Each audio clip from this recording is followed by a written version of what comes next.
হে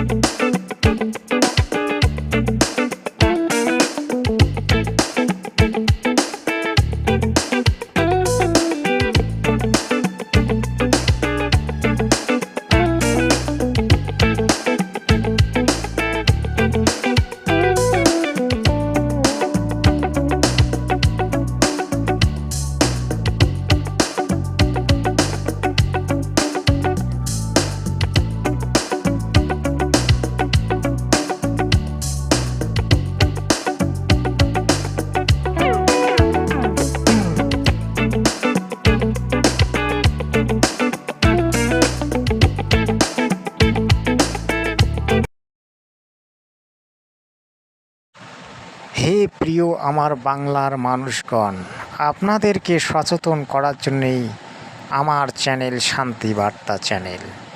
শান্তিবার্তা চ্যানেলের উদ্দেশ্য হচ্ছে আপনাদেরকে সৎ ভক্তি প্রদান করা এবং আমাদের সনাতন ধর্মের সকল শাস্ত্রের মূল তত্ত্ব আপনাদের সামনে উপস্থাপন করা এবং আপনাদেরকে সত্য ভক্তি জানানো এবং সত্য ভক্তি কী সে সম্পর্কে জ্ঞাত করানো।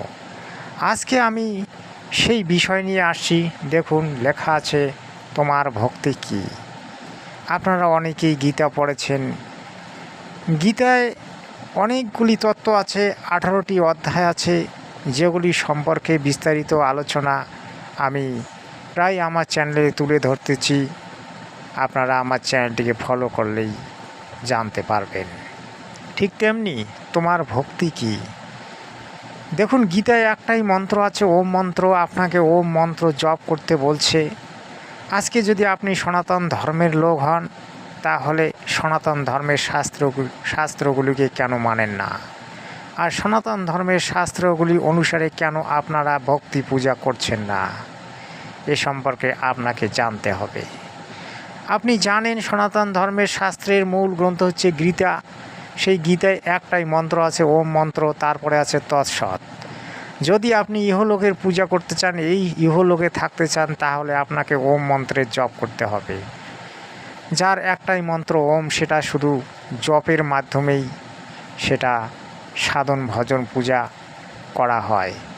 কিন্তু আজকে যে জঘন্য পূজাগুলি বাংলার বুকে করানো হচ্ছে, লাখো লাখো কোটি কোটি টাকা খরচা করে পূজা করানো হচ্ছে, দুর্গা পূজা ইত্যাদি ইত্যাদি পূজা, এগুলি কোথায় কোন গ্রন্থে লেখা আছে?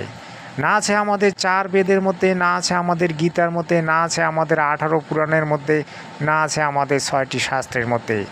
এগুলি এরা কোথায় পেল? আপনারা জেগে উঠুন, আপনারা প্রশ্ন করুন বাংলার এই ভণ্ডদেরকে, ভণ্ড গুরুদেরকে। আপনারা তাদের কাছে জবাব নিন, কোথায় লেখা আছে? গীতায় একটাই মন্ত্র ওম।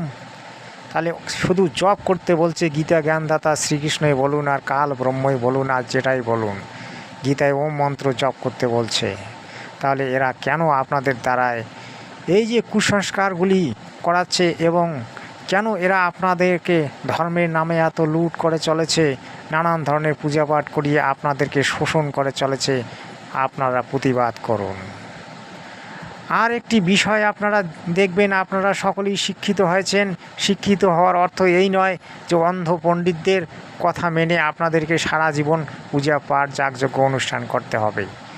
নিজে শাস্ত্রগুলি খুলে পড়ুন বা গুগলে সার্চ করে দেখুন কি বলছে। আপনারা এই অন্ধ পণ্ডিতদের, এই ভণ্ড গুরুদের প্রতারণায়, ভণ্ড গুরুদের কুসংস্কারে আপনারা জর্জরিত হয়ে আছেন, তাই আপনাদের চোখ খুলতেছে না।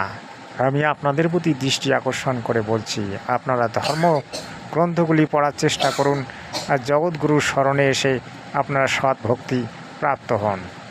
এবারে আসুন, তুমি কে? তুমি হচ্ছেন একজন আত্মা। তুমি ছিলেন সত্যলোকে, অমরলোকে। সেখান থেকে কাল ব্রহ্ম তোমাকে এখানে নিয়ে এসেছে। এখানে তোমাকে একটি মানব শরীর দিয়েছে। এই মানব শরীর দিয়েছে তোমাকে ভক্তি অর্থাৎ সৎ ভক্তি করে আবার যাতে তুমি ওই সত্যলোকে অমরলোকে যেতে পারো, সেই জন্য তোমাকে এই মানব শরীরটি দেওয়া হয়েছে। মানব শরীরের অর্থ এই নয় যে ধন অর্থ কামাই করে স্রেফ কয়দিনের সংসারে আপনাকে ডুবে থাকতে হবে। মৃত্যুর পরে আপনি কোথায় যাবেন সে বিষয়ে ভাবুন। মৃত্যুর পরে যম আপনাকে পিটাতে পিটাতে নিয়ে যাবে, তারপর কুত্তা গাধা শিয়ালের জনিতে আপনাকে জন্ম দেবে। সেটা কি ভালো হবে? এই বিষয়ে আপনাকে জানতে হবে। এই ভণ্ড গুরুদের চক্রান্ত থেকে দূরে সরে আসুন আর জগৎগুরুর শরণ নিন আর তার জ্ঞানগঙ্গা পুস্তক জীবনের পথ, তার সমস্ত গ্রন্থগুলি পড়ুন এবং আমাদের সনাতন ধর্মের মূল তত্ত্বগুলি জানুন। আপনাদের চোখ খুলে যাবে সৎসাহে।